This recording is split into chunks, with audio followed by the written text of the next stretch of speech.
Hi everyone, I'm Meg Oliver in New York and welcome to this edition of Money Matters.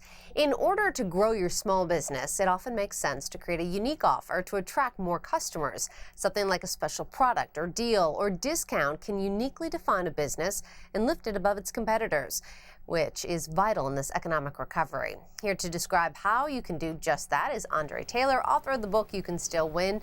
Andre, great to have you back. Nice to see you again. Great to see you, Meg. All right, so let's just begin by explaining what is a signature offer. Well, it's a way of really letting your business stand out, creating sort of a unique description of who you are.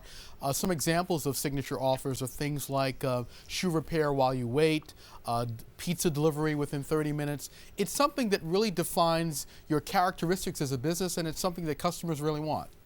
And what can make it stand out? What makes an offer effective? I think what makes it effective, Meg, is taking a common customer need and presenting it in an unusually frank way. I think customers need to get their attention. When you hear, for example, that FedEx is going to deliver a package anywhere in the country by 10:30 the next morning, there's no question about the value there, and I think that's the key. It's sort of like a unique value proposition, or even sometimes called a unique selling proposition. All right, well, let's talk about smaller businesses, because FedEx is obviously doing something right. How do you define the right offer for your business? Well, the key thing is really to figure out how to present your offer in a way that's very compelling, very memorable. It helps to put it together in a sentence that's very clear. And I think you want to zero in on something that customers typically want, and you want to present it in a way that is somewhat dramatic and somewhat compelling in a great sentence. And if this isn't your strong point, would you recommend outsourcing and talking to somebody who's an expert in marketing or advertising to really, make the statement stand out? I think it always helps to consider what others might, how others might approach the unique selling proposition or your signature offer. But one of the key sources of these signature offers is really talking to your customers.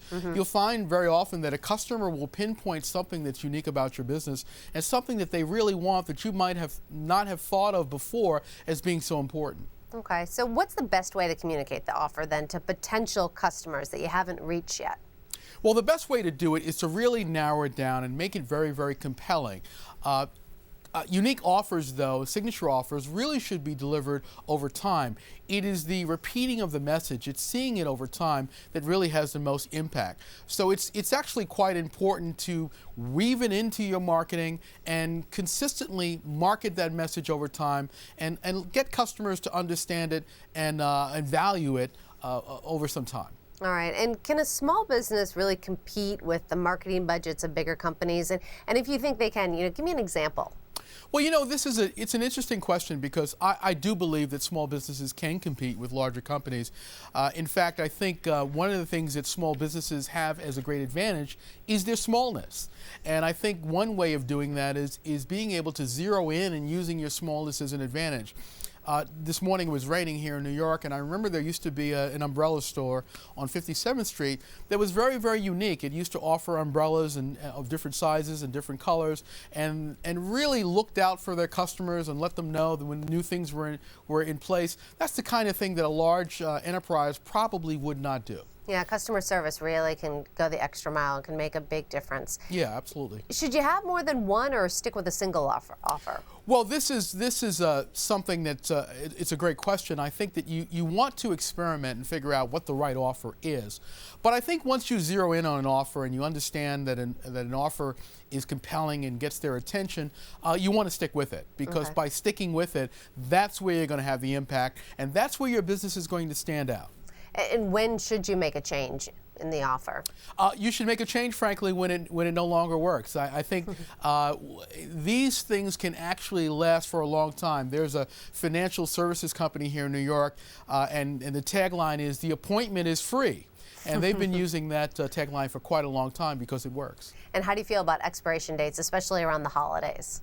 Well, expiration dates are important as a way of driving urgency and making someone come in, and I think it's an important way of marketing overall, but I do think that you want to keep your tagline consistent if you can. All right, before we go, how much do you typically set aside in your budget for your marketing and your signature offers? Well, that's a good question. I think your signature offer should run through just about all of your marketing. I think that today with social media, you can do quite a bit of it at no cost. You can include it in all of your stationery. You can use word of mouth marketing. It depends, of course, on the kind of business that you run. But typically, I think you want to set aside I don't know, something like somewhere between 8 and 10% of your expenditures specifically for this kind of endeavor. Great. Andre Taylor, thanks so much. Appreciate it. Oh, great to see you. Now let's check out some of those tech headlines. In today's Tech Bites, a new way to surf the web. Rockmelt is a new web browser that integrates social networking and requires a Facebook account. Along the side of the main window are 2 rows of icons, one showing your friends, the other your favorite social sites. Users can easily update their status, keep tabs on their friends, or chat with them all in the browser. If you have any coworkers or friends who are on an iPhone, they may be running late today. A bug in the alarm app is causing it to ignore the daylight savings change, leading some alarms to go off an hour late. The glitch will be permanently fixed by a software update later this month. You can now count Queen Elizabeth II among Facebook's more than 500 million members. A page featuring videos, photos, and daily updates on her engagements went live this morning. But you won't be able to friend her because it's a corporate page, not a personal one. For more on all of these stories and all your tech headlines, check out the technology page of abcnews.com. That's all the Money Matters for now. I'm Meg Oliver in New York. Stay tuned for more news. That's good to know. Thanks for watching.